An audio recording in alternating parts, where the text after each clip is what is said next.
హ్రీంకారాసనగద్భితా నలసికాం సౌహక్లీం కళాం బిభ్రతీం సౌవర్ణాంబరధారిణీం వరసుధాధౌతాం త్రినేత్రోజ్వలాం వందే పుస్తకపాశమంకుశధరాం స్రగ్భూషితాముజ్వలాం త్వాం గౌరీం త్రిపురాం పరాత్పరకళాం శ్రీచక్రసంచారిణీం. మనకి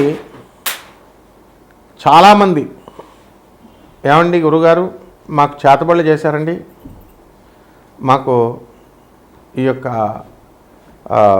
చిల్లంగి అంటారు దాన్ని, ఒక్కొక్క ఏరియాలో ఒక్కొక్కటి. అలా దుష్టశక్తులు, క్రూరశక్తులు, క్రూర గ్రహాలు, పిశాచాలు, కర్ణపిశాచులు, ఇలా రకరకాల పేర్లతో ముఖ్యంగా చేతబడులండి అంటారు. మన హీరో సుమన్ గారు కూడా చాలా మంచి ఆయన. మరి అంత చదువుకున్న వ్యక్తి, మృదు వ్యక్తి, ఆయన ఒక టాప్ రేంజ్లోకి వెళ్ళినప్పుడు నాకు చేతబడులు చేయించారండి, అందువల్లనే నా కెరీర్ ఇంకా వెళ్ళాల్సిందే ఆగిపోయిందండి అని ఆయన ఇంటర్వ్యూలో చెప్పడం మనందరం కూడా చూస్తున్నాం. మరి మనకి హీరో సుమన్ గారు చాలా అంత గొప్ప పరిణతి చెందినటువంటి వ్యక్తి మరి అబద్ధాలు చెప్తారా? కాదు కదా. అయితే ఒక సైన్స్లో ఒక ప్రొఫెసర్గా ఉన్న నేను చేతబళ్ళు ఇవన్నీ ఉన్నాయంటే అవన్నీ ఖండించి పడేస్తాను. అయినప్పటికీ కూడా చాలామంది ఏమండి మేము హాస్పిటల్లోకి వెళ్ళామండి, మరి అక్కడ చూపించుకుంటే అన్నీ నార్మల్ వచ్చినాయండి, అంతా మాకు అర్థం కావట్లేదండి అని చాలామంది చెప్తూ ఉంటారు. అయితే చేతబళ్ళ వల్ల మా జీవితం ఆగిపోయిందండి అంటారు. అసలు ఈ చేతబళ్ళు ఎవర్రా నాయనా చేస్తారు అంటే మా బంధువులేనండి, మాకు తెలుసున్నటువంటి పరివారమేనండి, మా మీద మా ఎదుగుదల చూసి ఆగిపోవడానికి చేయించారండి అంటారు. ఇటీవల మీరు కనుక చూసుకుంటే చిర్రావూరు గారు కూడా పాపం ఆయన కొన్ని లక్షల మంది ఫాలోవర్స్ ఉన్నారు.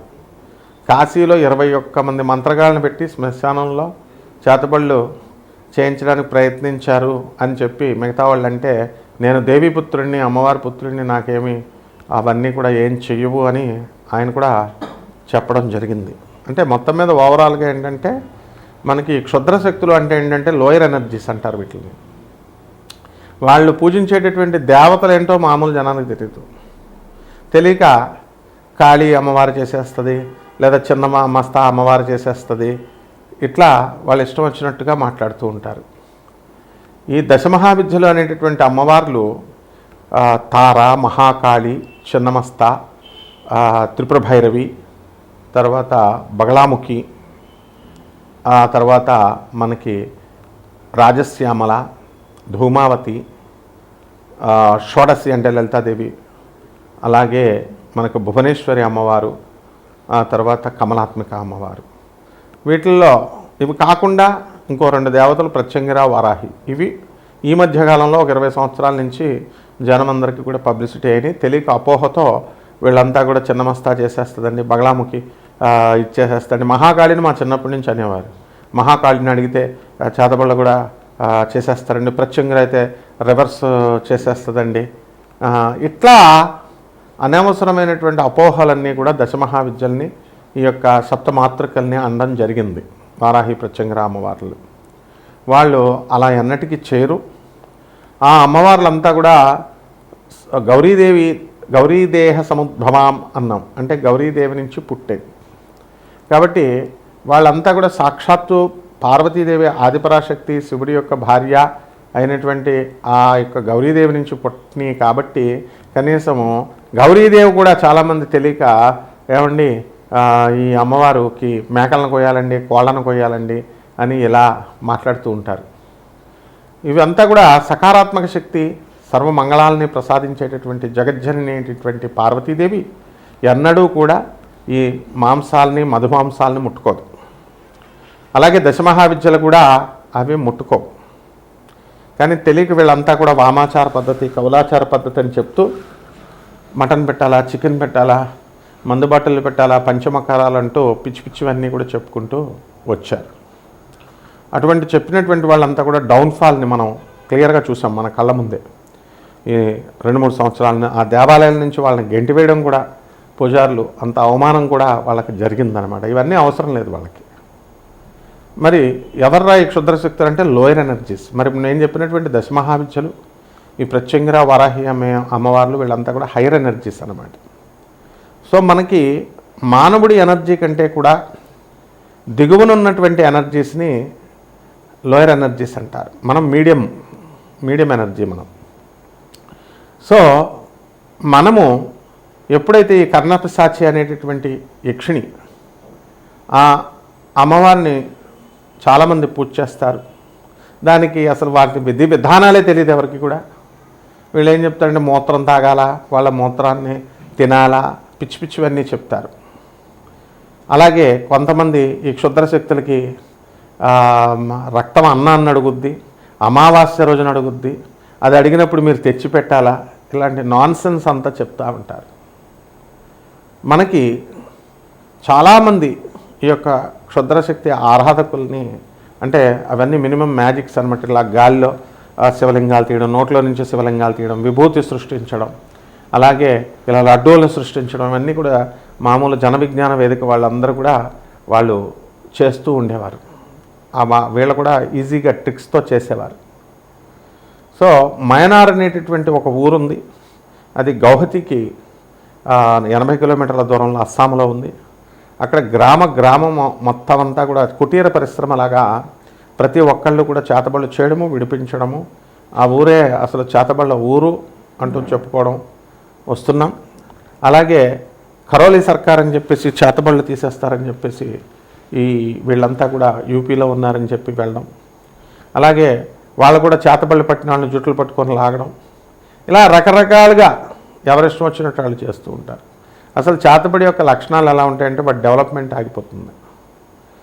బాగా వ్యాపారంలో నెంబర్ 1గా ఎదిగిపోతున్నటువంటి వాళ్ళు సడన్గా అప్పుల పాలవడం, ఇతరుల చేత మోసగింపబడడం, అండ్ ఏదో ఒక విధమైనటువంటి భయంకరమైనటువంటి క్రానిక్ డిజీజ్ రావడం, ఆ డిజీజ్ సడన్గా క్యాన్సర్ వ్యాధి లాంటిది రావడం, ఆ వ్యాధుల ద్వారా మనం హాస్పిటల్కి వెళ్ళినా నార్మల్ ఉంది అని చెప్పడం వాళ్ళు, ఆ తర్వాత మనం టెస్ట్ చేసుకున్నా కూడా నార్మల్ ఉందండి అంటారు. సో ఈ రకంగా అసలు చేతబళ్ళు ఉన్నాయా లేవా, ఈ చేతబళ్ళు ప్రయోగాలు ఏమిటి, ఇవన్నీ కూడా మనము క్రమేపీ మనం తెలుసుకుందాం. వాటి ప్రభావాల వల్ల రాత్రులు పిశాచాలు కనబడడం, రక్తమాంసాలు కనబడడం, సౌండ్స్ వినబడడం, హాలుసినేషన్ లాగా, ఇన్ఫాక్చుయేషన్ లాగా ఉండడం, ఇవన్నీ జరుగుతున్నాయి. వీటిని కూడా 12-12 రాశుల మీద ఈ యొక్క సంవత్సరంలో 2026 సంవత్సరంలో ఈ చేతబళ్ళు చేసిన వాళ్ళ చేయబడినటువంటి వాళ్ళ డెవలప్మెంట్ ఎలా ఉంటుంది, వాళ్ళ డెవలప్మెంట్ ఆగిపోతుందా, ఈ వీడియోలో మనం తెలుసుకుందాం ఒక్కొక్క రాశి వారీగా.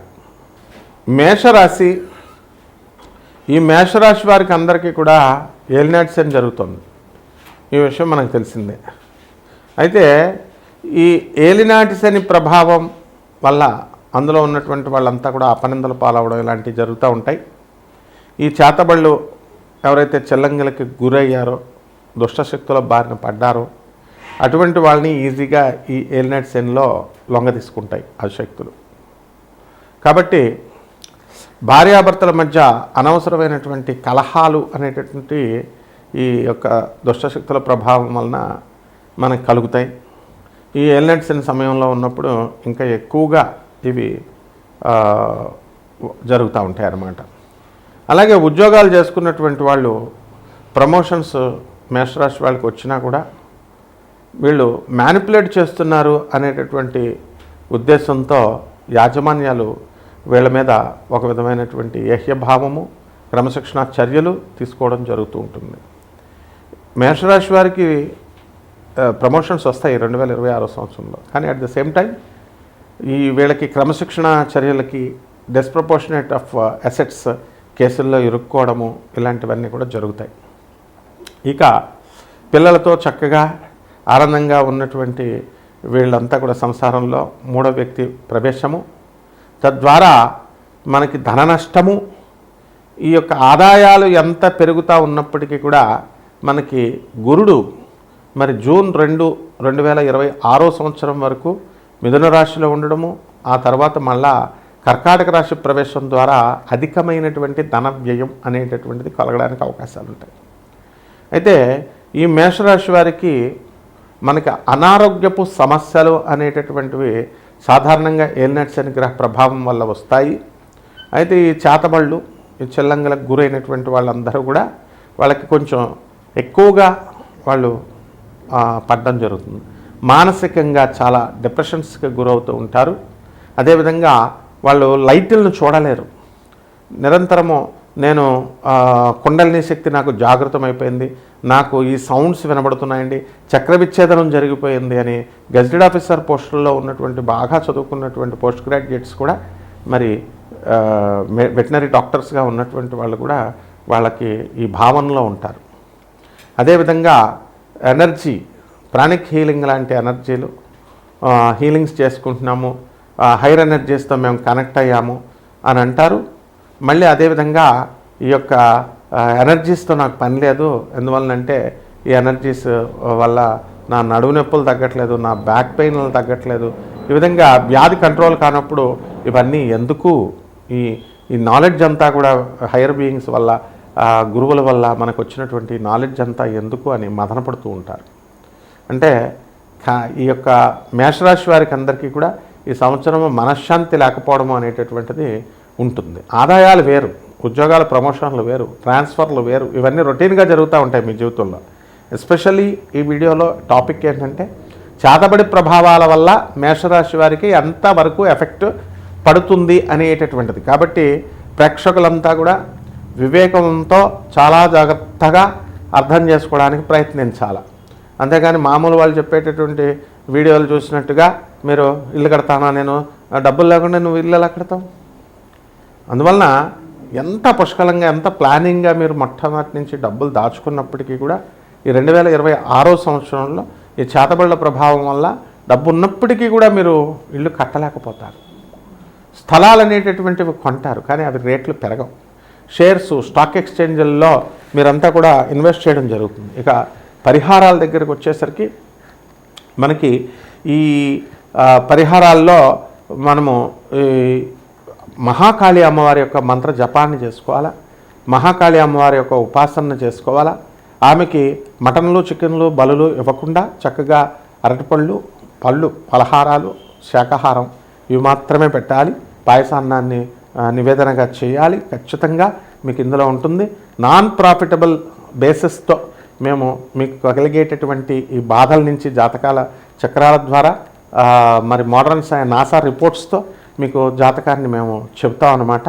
ఎవరైతే ఈ బాధలతో ఉన్నటువంటి వాళ్ళు, ఎదుగుదల లేదనుకునేటటువంటి వాళ్ళు, ఇతర సమస్యలతో ఉన్నటువంటి వాళ్ళు సైంటిఫిక్గా మోడర్న్ సైన్స్తో మేము చెప్తాము. కాబట్టి అటువంటి వాళ్ళు బాగా కావాల్సినటువంటి వాళ్ళు, వివేకంతో ఉన్నటువంటి వాళ్ళు నన్ను సంప్రదించవచ్చు. శుభమస్తు.